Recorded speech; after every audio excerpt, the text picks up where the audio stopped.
Solitude, being alone. लोगों को अकेले होने से डर लगता है, कई लोगों को अजीब लगता है। कई लोग सोचते हैं सॉलिट्यूड एक प्रॉब्लम है जो उन्हें फिक्स करना जरूरी है। उन लोगों के साथ कुछ गलत हो रहा है, सैड है, ब्रोकन है, अनवांटेड है।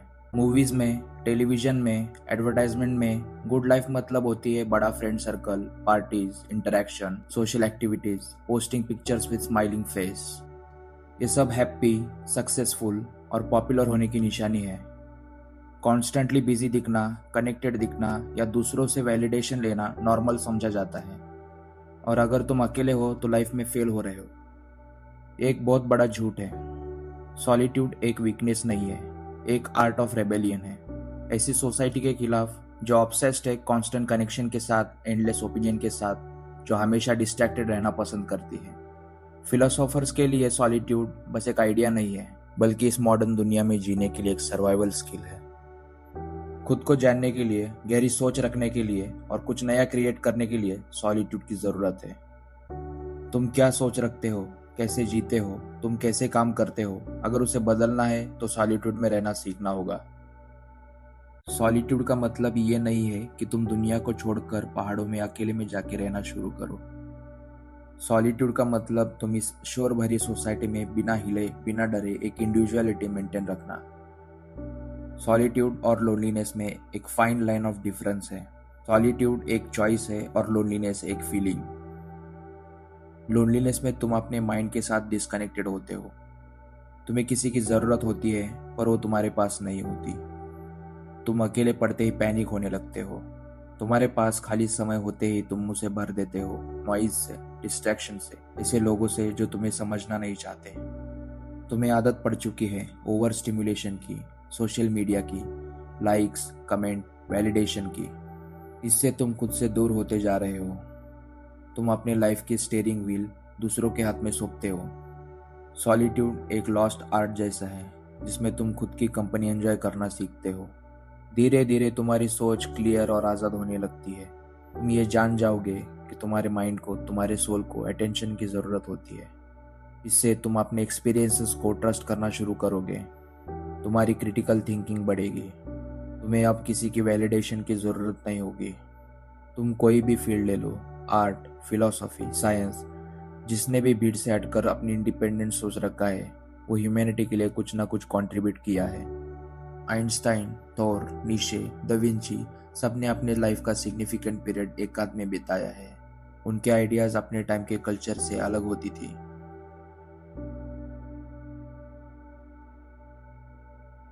उनमें से एक फिलोसोफर था नीशे।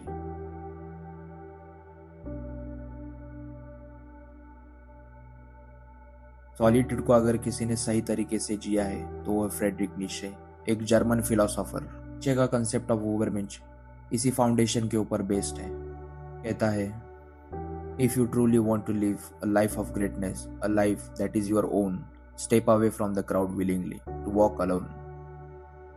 ये जो ग्रेटनेस की बात नीशे कर रहा है वही ओवरमिंच है। आसपास समाज में देखो तो पैसा, पावर और पॉपुलैरिटी को ही ग्रेटनेस बना कर रखा है।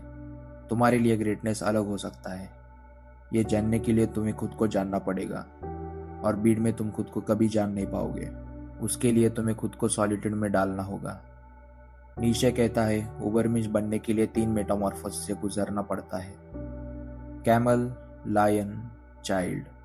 इसके बारे में डिटेल में हम किसी और वीडियो में बात करेंगे। यहाँ जो लायन है वो रिप्रेजेंट करता है करेज, इंडिपेंडेंस और ना कहने की एबिलिटी को। ये लायन सदियों से चली आ रही रीति रिवाजों को चैलेंज करता है, हर एक अथॉरिटी के ऊपर सवाल उठाता है, पुराने जंजीरों को तोड़ता है और पर्सनल फ्रीडम गेन करता है। ऐसे एक बच्चे का जन्म होता है जो सिंबलाइज करता है क्रिएटिविटी को। इस पूरे मेटामॉर्फोसिस में सबसे मुश्किल है लायन बनना।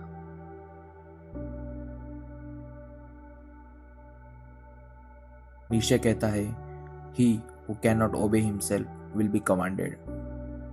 खुद पर, खुद के विचारों पर, खुद की इच्छाओं पर, खुद की जिंदगी पर रूल करना सीखो। अगर नहीं करोगे तो कोई और खुशी खुशी करेगा। Society, institutions, trends, family, friends, ये सब लोग तुम्हें उस डायरेक्शन में ले जाना चाहते हैं जहां तुम कॉन्शियसली नहीं जाना चाहते। तुम पूरी जिंदगी ऐसे गोल के पीछे हो जो कभी तुम्हारा नहीं था। तुम्हारे लिए ऐसा साचा बनाएंगे कि तुम उसमें फिट हो सको।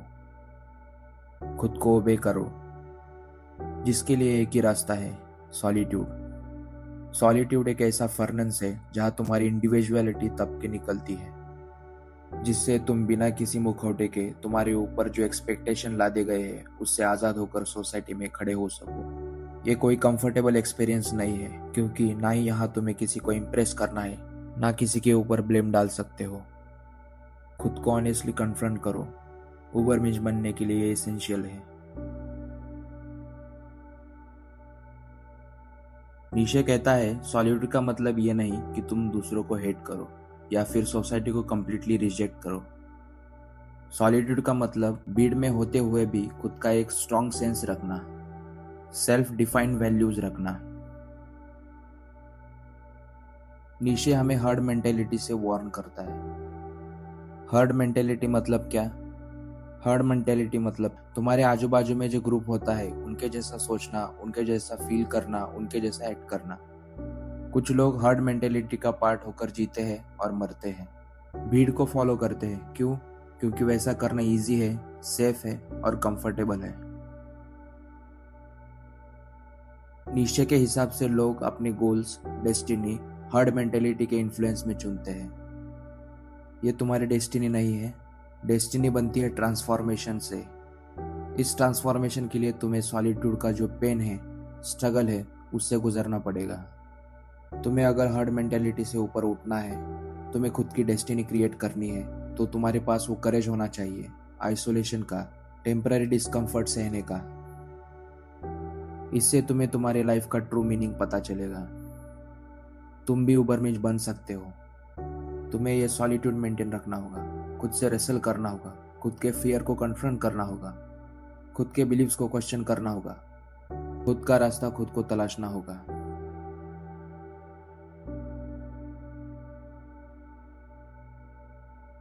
नीशे सॉलिट्यूड को यूज करता है इंडिपेंडेंट फ्री थॉट्स क्रिएट करने के लिए, लेकिन एमर्सन सॉलिट्यूड को अलग पर्सपेक्टिव से देखता है। वो है peace, inner voice, self reliance. Ralph Waldo Emerson एक अमेरिकन फिलोसोफर और एक एसेइस्ट। एमर्सन की फिलोसॉफी सेल्फ रिलायंस एक ऐसे आइडिया के ऊपर बेस्ड है जहां तुम्हारा नजरिया, तुम्हारी अंतरात्मा की आवाज इस दुनिया की राय से ज्यादा भरोसेमंद है। आजकल के ज़माने में ज़्यादातर लोग एक सोशल बॉक्स में फिट होने के लिए बहुत बेताब हैं, लेकिन एमर्सन का मानना है कि हर एक के अंदर एक ऐसी सोच होती है जो पवित्र है, प्रज्ञ है, ताकतवर है। ऐसी सोच जो किसी भी समाज के पास नहीं है। इस सोच को अगर समझना चाहते हो तो उस सोच के लिए अपने अंदर जगह बनानी पड़ेगी। ये जगह एकांत में रहकर ही बनाई जा सकती है।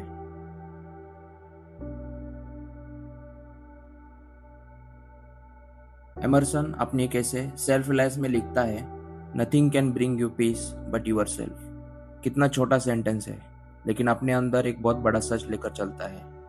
किसी भी तरीके का सोशल अप्रूवल हो, पैसा हो, रिलेशनशिप हो या फिर दिखावे वाली वो कामयाबी तुम्हें असली पीस नहीं दे सकती जब तुम अपने आप से डिस्कनेक्टेड होते हो। तुम हजारों लोगों से घिरे हो या फिर लाखों लोग तुम्हें चाहते हो, फिर भी तुम्हें अंदर से खोखला महसूस होगा।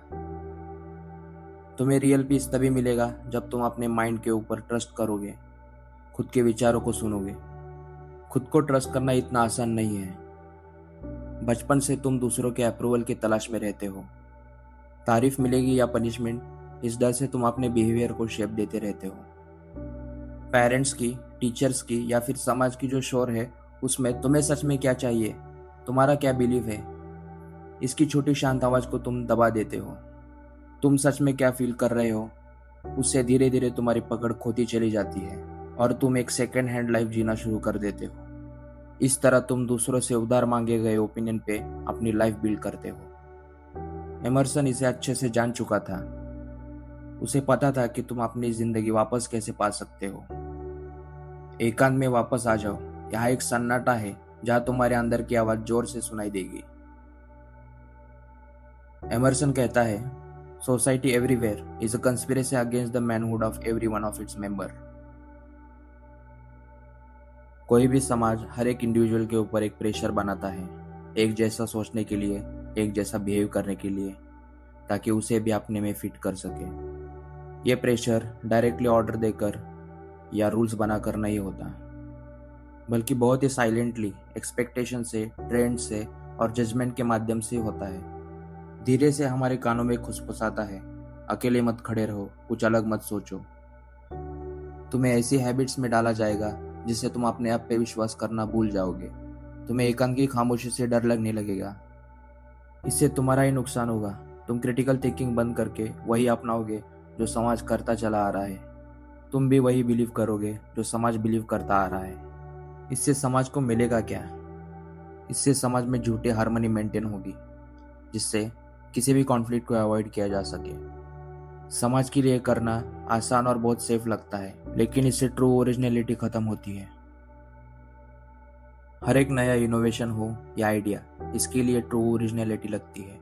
यह तभी पॉसिबल है जब तुम अपने माइंड के ऊपर भरोसा रखोगे। आगे एमर्सन बात करता है इनर फ्रीडम के बारे में। एमर्सन मानता है कि किसी भी फ्रीडम के कंपैरिजन में इनर फ्रीडम पाना सबसे मुश्किल है। कुछ भी कीमती पाना आसान नहीं होता, उसके लिए सैक्रिफाइस की जरूरत होती है। इनर फ्रीडम के लिए तुम्हें सैक्रिफाइस करना होगा कंफर्टेबल मोमेंट जो तुम्हें दूसरों से दी हुई तसल्ली से मिलती है। तुम्हें इग्नोर करना होगा ऐसे ओपिनियंस, एडवाइस और सुरीली लगने वाली ऐसी समाज की आवाज जो सुबह उठने से लेकर रात में सोने तक सुनने को मिलती है। तुम्हें गुजरना पड़ेगा अकेलेपन से, ऐसे सवालों से जो तुमने खुद से छुपा कर रखा था। ये सवाल तुम्हें सोचने के लिए मजबूर करेगा। उससे भागना मत, सोचना शुरू करो। तुम्हें धीरे धीरे समझना शुरू होगा कि सच में तुम्हारी असली जरूरत क्या है। क्या पता तुम्हें वो खोया हुआ पैशन वापस मिले, या फिर ऐसा रास्ता मिले जो तुमने जजमेंट्स की डर से देखना बंद कर दिया था। तुम ये नया माइंडसेट लेकर समाज में वापस आओगे जो कि तुम्हें आना ही था। तुम्हारे पास समाज को देने के लिए एक नया, बेहतरीन, मौल्यवान कुछ होगा। एमर्सन का एक सपना था, समाज में हर एक इंडिविजुअल कुछ नया आइडिया और क्रिएशन लेकर एक साथ आ जाए, शेयर करे, बिल्ड करे, तो उस समाज का ग्रेटनेस देखने लायक होगा। लेकिन ऐसा हमें देखने को नहीं मिलता। यहाँ हर एक अपनी खुद की लाइट बनाने की बजाय दूसरों की रिफ्लेक्ट की हुई लाइट के ऊपर जी रहा है।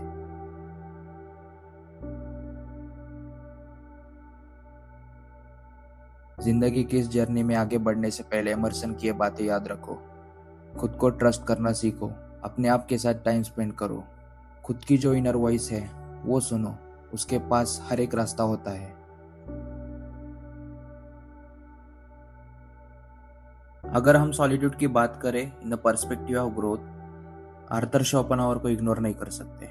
आर्थर शोपेनहावर एक जर्मन फिलोसोफर, ब्रिलियंट और ब्रूटली ऑनेस्ट राइटर।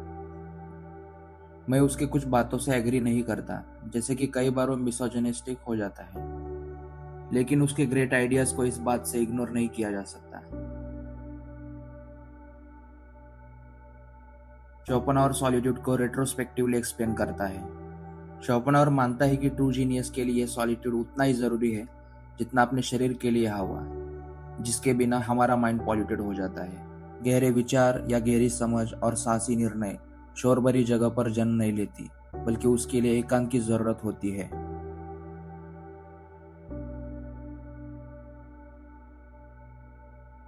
शोपेनहावर कहता है, a man can be himself only so long as he is alone. हर वक्त हम लोगों से घिरे होते हैं, उन्हीं लोगों के उम्मीदों में, जजमेंट्स में, ओपिनियंस में खुद को नेचुरली फिट कर देते हैं। ये इसलिए नहीं होता कि हम लोग वीक हैं या फिर फेक है, बल्कि इंसान सोशल सर्वाइवल से बंधा होता है। हम ये जान लेते हैं कि दूसरों को हमसे क्या चाहिए, और कई बार ना चाहते हुए भी उनकी डिमांड्स पूरी करने लगते हैं। समय के साथ अगर हम सतर्क नहीं हुए तो हम भूल जाएंगे कि हम कौन हैं और हमें क्या चाहिए। शोपेनहावर ने इसी को एक मीडियोकर माइंड कहा है। मीडियोकर माइंड सॉलिट्यूड से डरता है, और एक ग्रेट माइंड को उसी सॉलिट्यूड की भूख होती है। ग्रेट माइंड के लिए सॉलिट्यूड एक पनिशमेंट नहीं है, एक गिफ्ट है। शोपेनहावर हमें शैलो एग्जिस्टेंस के बारे में सतर्क करता है। शैलो एग्जिस्टेंस यानी कि ऐसे लोग जो तुरंत मिलने वाली खुशी के लिए जीते हैं। उनके लिए सक्सेस मतलब पैसा, फेम और सोशल अप्रूवल। ऐसे लोग जो कैरेक्टर से ज़्यादा दिखावे को वैल्यू देते हैं। अपने माइंड को इनसे दूर रखो। तुम्हारे माइंड को ग्रो करने के लिए एक स्थिरता और समय चाहिए, जैसे एक पेड़ को ग्रो करने के लिए चाहिए। स्थिरता के लिए पेड़ अपने रूट्स को जमीन में गहराई देता है, वैसे ही तुम्हारे माइंड को ग्रो करने के लिए विचारों में गहराई की ज़रूरत है। बिना सॉलिट्यूड की ये गहराई नहीं मिलेगी। मीडियोकर माइंड सॉलिट्यूड को लोनलीनेस समझ लेता है, लेकिन एक्चुअली ये एक लिबरेशन है।